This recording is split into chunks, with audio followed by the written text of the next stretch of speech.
おお、広くなってる。おお。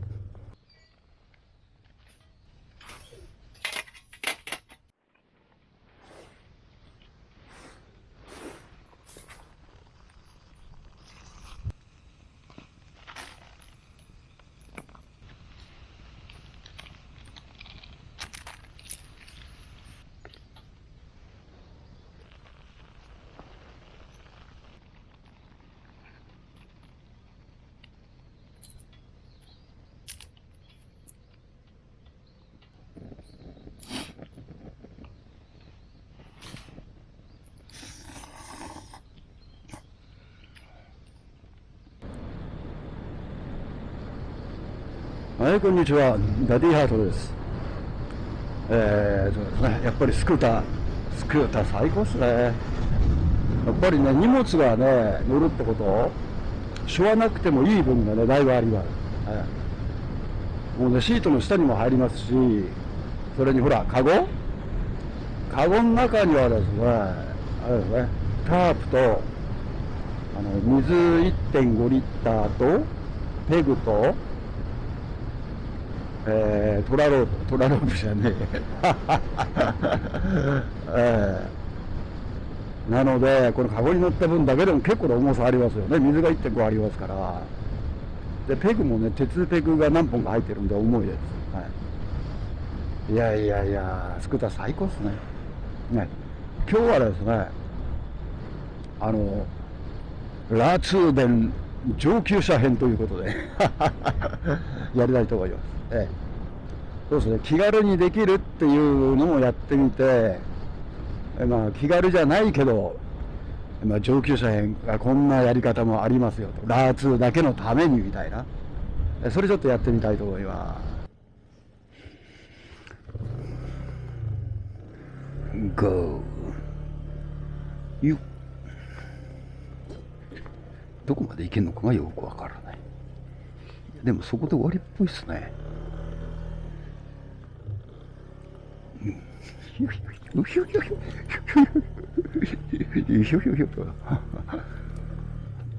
うわ、U ターンできんのこれ。お、なんか広くなってる。おお、出ましたね。うん。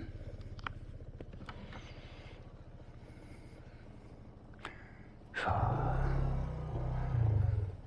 どこまで行けんだろう。U ターンできなそうじゃね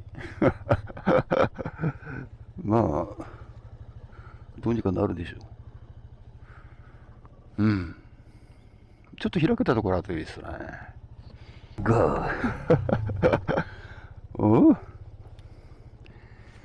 その辺にしちゃいますかね。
熱い。やっぱりキムチラーメンにすると、あれですね、中から温まるから汗すごいですね。まあ簡単なやり方と、ね、普通のやり方と、あと、ね、ちょっと手間かかるけど、上級者向け。まあ、こんなやり方もあります。まあ、楽しいですよ。